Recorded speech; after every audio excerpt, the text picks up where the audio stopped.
नमस्कार मित्रों, हम चर्चा करते हैं 1 सितंबर से 7 सितंबर के बीच में एक्वेरियस कुंभ राशि वालों के लिए कैसा रहेगा। कुंभ राशि शनि की दूसरी राशि है और चंद्रमा के गोचर पर आधारित ये राशिफल है।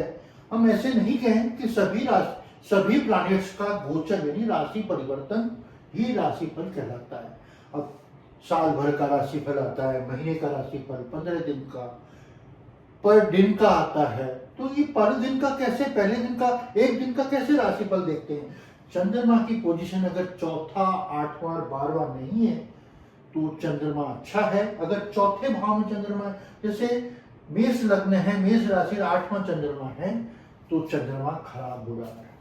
तो चंद्रमा पर आधारित नियमित रूप से डेली राशिफल है। हम चर्चा कर रहे हैं साप्ताहिक राशिफल एक्वेरियस कुंभ का, शनि की दूसरी राशि का। यहाँ राहु लग्न में बैठे हैं, सेकंड हाउस में शनि है, पंचम भाव में गुरु है, छठे भाव में शुक्र है, सातवें भाव में सूर्य, बुध की केतु है और वहीं अष्टम भाव में मंगल बैठे हैं। चंद्रमा यहाँ 10वें भाव में बैठे हैं। ये आपके प्लैनेट्स की स्थिति 1 सितंबर 2025 को सवेरे मॉर्निंग 6 बजे। अब हम चर्चा करें आपके चंद्रमा का क्या मूवमेंट रहेगा। 1 तारीख को यहाँ रहेंगे शाम तक, 1 तारीख को यहाँ थे, सवेरे 7:55 तक यहाँ रहेंगे, फिर यहाँ 3 तारीख को आ जाएंगे और यहाँ 6 तारीख को चंद्रमा आ जाएंगे। तो ये 4 राशियों को ही कवर कर रहे हैं इस सप्ताह। और अब हम चर्चा करते हैं रिलेशनशिप, प्रेम संबंधों की बारे में। आपकी लव लाइफ कैसे रहेगी। सप्तम भाव, पंचम भाव प्रेम संबंधों का, यहाँ गुरु बैठे हैं और गुरु प्रेम संबंधों में कुछ नकारात्मक स्थिति कर देते हैं। गुरु जहां बैठते हैं उस भाव को नकारात्मक देते हैं। जब यहाँ गुरु आएंगे चंद्रमा 1 तारीख को शाम को 7:55 पे, तो यह 2.25 दिन आपके लिए प्रेम संबंधों के लिए अच्छा है और प्रेम संबंधों में कुछ रिलेशन अच्छे रिफ्लेक्ट आएंगे और आपके मन की बातों को एक दूसरे को समझने का अच्छा अवसर है। उसके पहले 1 तारीख की शाम के पहले आपके लव रिलेशन इतने अच्छे नहीं रहेंगे। थोड़ा विवादों से बचें, कुछ हार्ड भाषा का प्रयोग से भी बचें। आपकी मैरिज लाइफ कैसी रहेगी। मैरिज लाइफ में 3 प्लैनेट बैठे हैं। लग्न को राहु देख रहा है, सप्तम भाव को सूर्य जैसा प्लैनेट, विध्वंसक प्लैनेट आपके सप्तम भाव में बैठा है। तो मैरिज लाइफ में कोई ना कोई बातों को लेकर, छोटी छोटी बातों पे विवाद हो रहा है, दोनों से आर्ग्यूमेंट हो रहा है, आपकी भाषा में भी शिथिलता नहीं है, आपका ईगो हर्ट बहुत हो रहा है। तो मैरिज लाइफ आपकी इस सप्ताह अच्छी नहीं रहेगी। मैरिज लाइफ को ठीक आपकी जब होगी जब एक कुंभ राशि में आ जाएंगे 6 तारीख को, जब आपकी वैवाहिक जीवन में कुछ सुधार आएगा। उसके पहले आप छोटी छोटी बातों पे अपने जीवन साथी से विवाद करेंगे। अब आपके कुछ प्रपोजल्स मिलने की संभावना है कि शादी के लिए कुछ रिश्ता तय होने की संभावना बनाता है। यहाँ सप्तम भाव में राहु जैसा प्लेनेट बैठा है। हाँ, आपके 3 तारीख के बाद आपके चेंज होगा और आपके कोई प्रपोजल आते हैं तो आपका विवाह के प्रस्ताव आने की संभावना 3 तारीख के बाद है। अब हम चर्चा करें आपका कंपटीशन भाव कैसा रहेगा। आपका कैरियर जो छठे भाव से हम देखते हैं, नौकरी को वो देखते हैं। यहाँ शुक्र बैठे हैं, यहाँ चंद्रमा जब आएंगे तो आपके छठे भाव को पोषित करेंगे और आपकी नौकरी में कुछ फायदा करेंगे। जो मकर राशि में आएंगे आपके कब 3 तारीख को, 3 तारीख से 7 तारीख के बीच में आपको नौकरी में अगर किसी बॉस से कोई इंपॉर्टेंट इश्यू में बात करनी है तो आप 3 तारीख के बाद जाएं। और आप कोई प्रमोशन चाहते हैं या कोई वर्क बदलना चाहते हैं तो अपने कार्य क्षेत्र में 3 तारीख के बाद जाएं तो आपको सफलता मिलेगी। और करियर के लिहाज से और कंपटीशन के भाव से भी 3 तारीख के बाद का समय आपके लिए बहुत अच्छा है। कोई आप कंपटीशन में भाग ले रहे हैं, कोई वाद विवाद में ले रहे हैं, तो यहाँ सफल होने की 3 तारीख के बाद आपकी सफलताएं बनती हैं।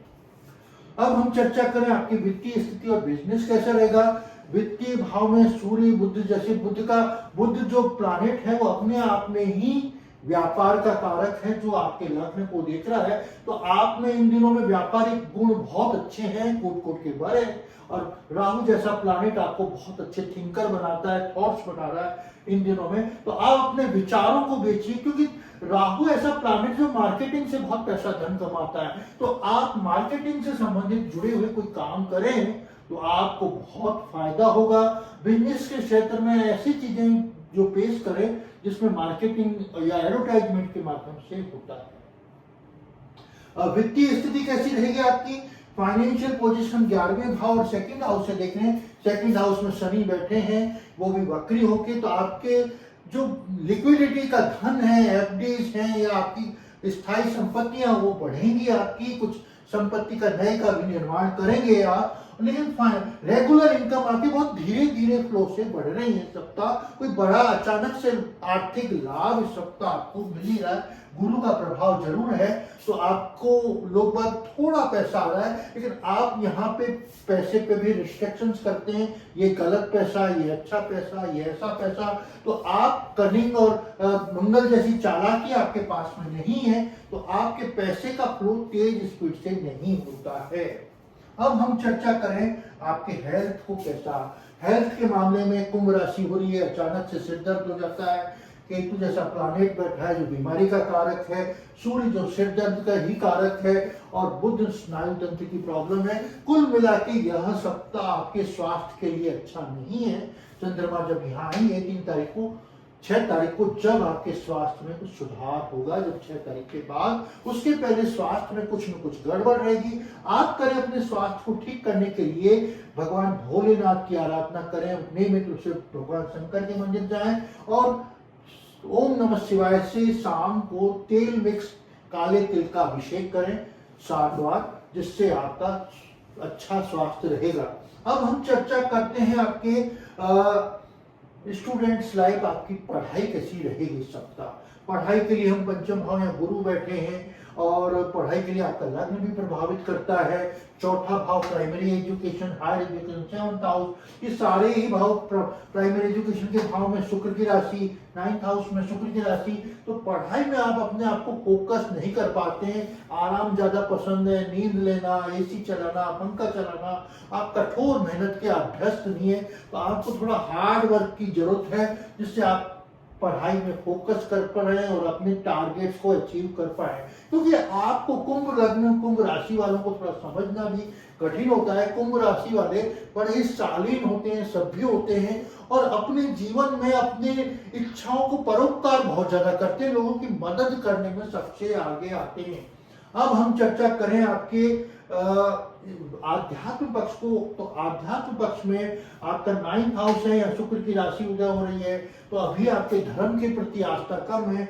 मंदिर आप केवल जाते हैं, लेकिन आपका ईश्वर के प्रति अगाध श्रद्धा या एकदम ईश्वर के प्रति लंबी तरह से नियमित रूप से जाना नहीं है, और मन से ईश्वर के प्रति आराधना आप नहीं कर पा रहे हैं, उसको जरूरत है। क्योंकि आध्यात्म पक्ष जब तक मजबूत नहीं होगा, तब तक आपका व्यक्तित्व मजबूत नहीं होगा। अब हम चर्चा करते हैं 11वें भाव की डिजायर, आपकी इच्छाएं कैसे पूरी होगी। आपके गुरु यहाँ देख रहे हैं, अपनी ही राशि को देख रहे हैं, तो आप जो लक्ष्य लेके चल रहे हैं, डिजायर्स आपकी धीरे धीरे पूरी होने लग रही हैं, और आपके इस सप्ताह आपके जो आपकी गोल है उसमें कुछ प्राप्त होगा। छोटी छोटी आपकी इच्छाएं पूरी होंगी और आपके मन में प्रफुल्लित होगा।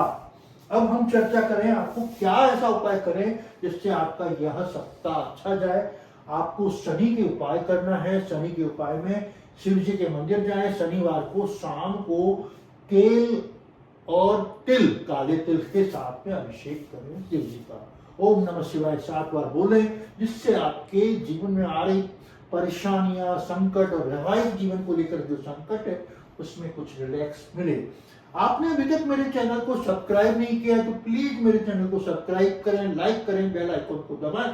आपको अगर मेरे से व्यक्तिगत परामर्श की आवश्यकता है तो नीचे दिए गए नंबर पे आप संपर्क कर मेरे से व्यक्तिगत संपर्क भी कर सकते हैं। आपका दिन शुभ हो, मंगलमय हो, आनंद से परिपूर्ण हो। नमस्कार।